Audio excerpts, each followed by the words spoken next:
Hello and welcome back to the channel. So in this one we're going to put two kits together to create a scene.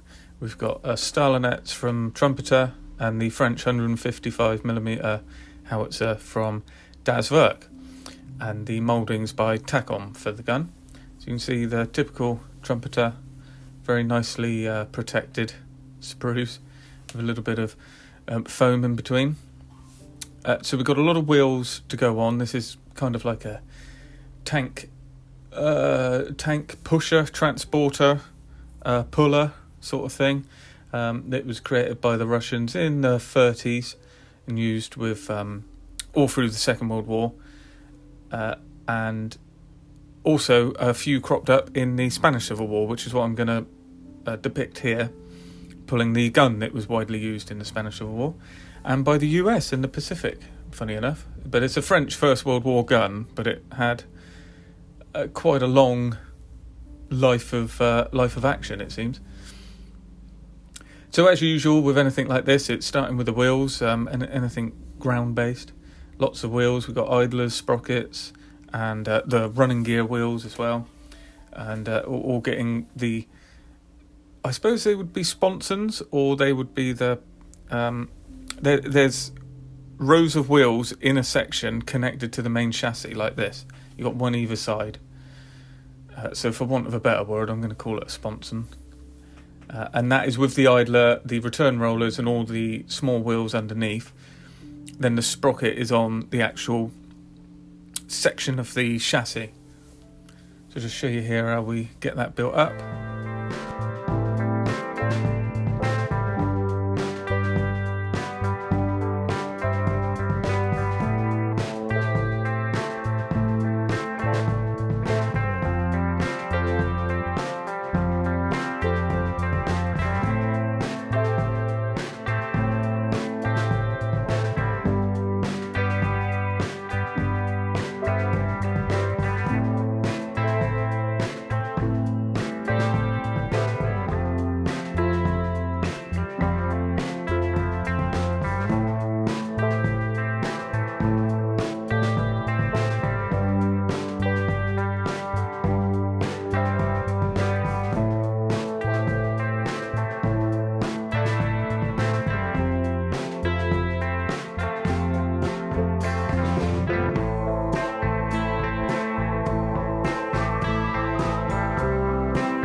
Then it's on to the main actual section, the main hull, or the chassis, if you like.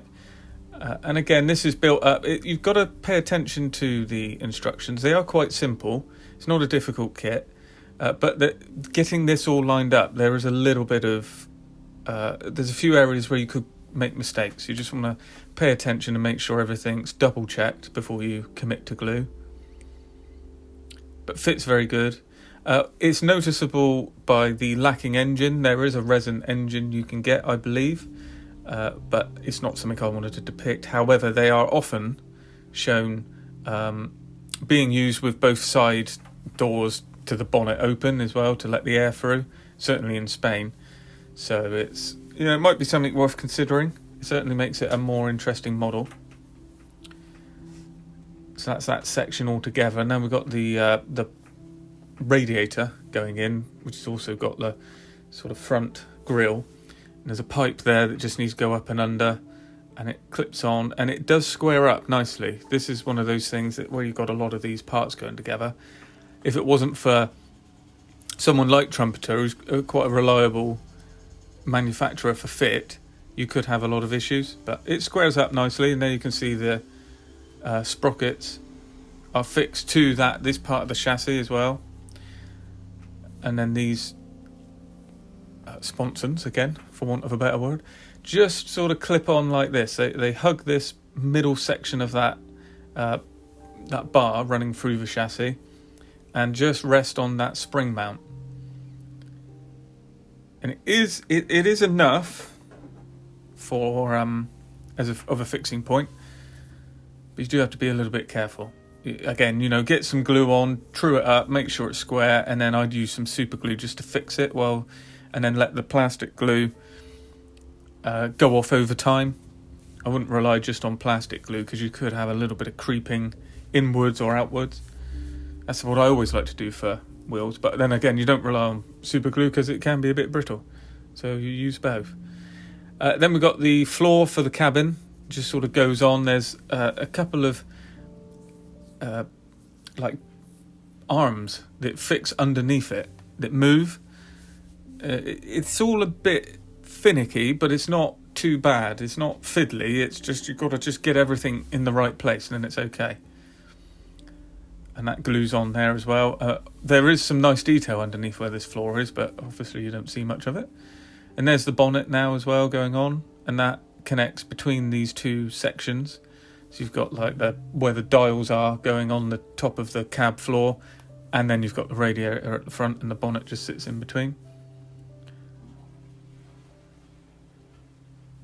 And then we've got these side panels that clip on quite nicely. And that's, as you can see, no need for an engine if you're going to use the side panels.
Now, getting the cab on is a little bit difficult. It's because it's such a tight fit and you've got some pegs and holes that need to line up, and you need to clip it underneath this photo etch that's sticking out. But it does go, it's just very tight. It probably I think I did in the end as well, cut the pegs down just a little bit on that front section, and then it clips in nicely. And the idea I'm trying to get around is to leave the cab off so I can paint the interior and the bench that's in there as well, and then put it all on at the end, which I do, although I did get a bit of paint scraping when I tried to push it in. Tracks are very nice. Look more difficult than they are on this video. It's the difficulty of filming it. It really is just kind of, you've got to have the section there. You've got to glue these parts on that I'm putting on here. You have to glue them around the previous section, and that's how you make it workable. So you can't just make up all your 80 links or whatever it is and then clip them together. They don't work like that. You've got to actually build them together, which makes it a little bit more tricky. But once you get it in there, which you see me struggle on with, using a little bit of Tamiya extra thin, very sparingly, they do build up quite fast after that. I was using it, as you can see, just getting it in the right place, putting the glue on there to give it some tackiness, and then firming it up after that.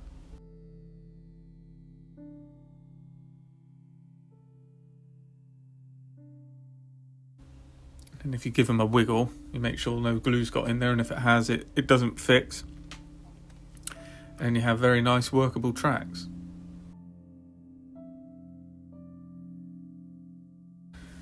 And there they are in a nice long run. Not bad as far as tracks go. Simple enough. Very sort of JCB type tracks. Not a lot has changed over the years. And then they go round no problem. You can actually clip the last two in easy enough. And I've just sort of put them on here so you can see what the sag's going to be and how it looks. And they do, they take the weight quite nicely. And that builds our nice little Stalinets tractor. You can see he's still having a little bit of trouble with that cab. Lots of detail, but simply done, which is one of the best ways to do it, really. What I've left off is the windows. And I've masked them up by measuring and cutting through some masking sheet on a cricket cutter. So I've got them just to hand so I can spray them up. And they go in from the outside, so that makes life a lot easier. So then we're straight on to the gun, which is a nice package from Werk. It's been out probably a couple of years now. Very nicely done. All of their stuff is like this. I do believe the majority of it is moulded by Takom, but it's branded by Werk. Some of them are reboxes of some of their kits are reboxes of Dragon kits, and a few other different kits. But most of their kits like this, they've commissioned via Takom, I believe. That's just what it looks like reading between the lines. So straight off, I like to go through, certainly on a small kit like this, and just glue up any of the parts that are two-piece, like the two-piece barrel, anything that needs some seam work. So usually if I start this the evening before, I'd glue all those bits together, clamp them, so that on the next session, I'm straight away ready to sand those back. I don't have to wait for that to then dry. Now you can see the nice seam line using the Tamiya extra thin. Just put a bead of melted plastic running along the seam. You sand it back. You have no trace of the seam line. It works very well. Nice section there for the limber, which is what you get in here as well. And you can pose the cannon as in action, firing position, or for travelling, stowed. That's what I've done. And as I was doing this, there were some very helpful people on my group in the Spanish Civil War modelling group on Facebook who pointed out that the gun was not how it is depicted in the instructions when it was stowed. The gun was recoiled. So we'll have a look at that in a second. Before we need to worry about recoiling the gun, we've got this piece of photo etch, which is tricky, I must admit. This is with a bending tool, and it's still tricky. You see I get it all out of sync and kinked and all sorts. It's because it's so thin, it's actually I'm not able to clamp it in the one place. But I do get there in the end. All you've got to do is just do one side, move it along, do the other side where it is actually pinching, and then straighten it up afterwards. And I don't do a bad job, but if this is your first time of photo etch, this is always a problem. I understand the dilemma for manufacturers. You know, if you do this in plastic, it's going to be too thick. But if you do it in photo etch, you know, this is almost beyond anyone who's got a bending tool. I don't know how you'd be able to do this without a bending tool, because it's quite hard etch as well. So it would be nice to have a plastic alternative, is what I'm trying to say, and you don't get that. So you've got to go through this. I don't mind working with photo etch, but I know some people loathe it, and you can see the issues I'm having here. It's all bent at the minute, but I'm always very confident that I've been down further roads than this with photo etch being out of kilter, as it were, and managed to sort it. And I do manage to do that here as well. What's happening is there's so many weak points where you're trying to bend. They're bending before the actual scored bend, if that makes sense. So what you've got to do is fight against getting it in the right position, so you are covering all the thinner areas and just pushing where the actual bend is. Now, as you can see, when I got the second bit, we're okay. The main weakness is that sort of window cutout there, because that just wanted to bend every single time you put pressure on it. And it's just a little bit curved, but I flattened that out when I glue it on. So that's the final way around it. Once you put it on the actual piece, you can then push it down, clamp it down, and it will straighten itself up. And use the glue to clamp it finally. But that creates I can't think of the word. I'm going to say cradle, but that's not correct. It's the moving part over the top of the cradle, if anything, for the gun. It's where the gun slides up and down this part. So we do need to do a little bit of work. It's around this point that I was informed of how it looked when it was stowed. So I do have to do a little bit of work here. And what it relates to is there are some bars and hydraulic parts at the front of the gun underneath in this channel, which is what the gun runs up and down on. It's the recoiling mechanism. It is moulded in the kit to be glued to the end as if it's in a firing position. And what you need to do is just cut a few parts so that you can glue it to the gun, so that when you move the gun, it moves with the gun, which is how it actually is in real life. So that's what I had to work out how to do. And you just modify a couple parts that should be glued on the end of this cradle. In fact, they then get glued to the gun instead. And here you can see a picture from Spain. Here you see, so all this stuff underneath here, I've had to just cut that away from where it was meant to be glued to and glue it to the gun so that you can see it when you pull it back. Hopefully that makes sense. Like, if you had the gun in this position, it would be glued up the end. That's what I'm saying. And it really recoils to about here. So then I've used a piece of plastic card just to hide the seam in the bottom of the cradle. Actually goes back further than that. And then we're on to the rest of the gun. So you can see there, very nice detail all through this. Very well executed raised rivets.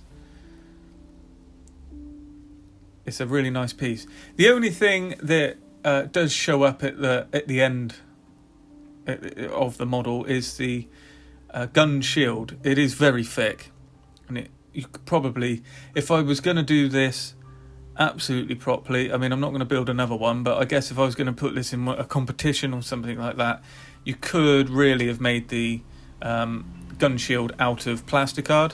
It would have been simple enough, and that would have thinned it down considerably. It's the only real standout thing. Everything else is fine, and you can understand from their point of view, it would have been very difficult to mould it that thin.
And towards the end of the build now, we've basically got most of it done, but there was just a question on the wheels for the limber that they're meant to have like a cover on the end. It's meant to be like this on the box art, and there's nothing like that.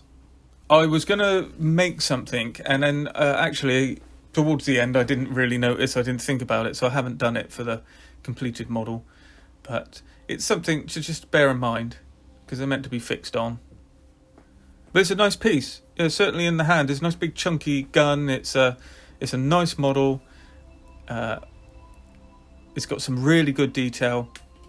The only thing is, obviously, if you want it stowed like I've done it, you've got to do a bit of modification. But again, that's only, you can do it how you want, really.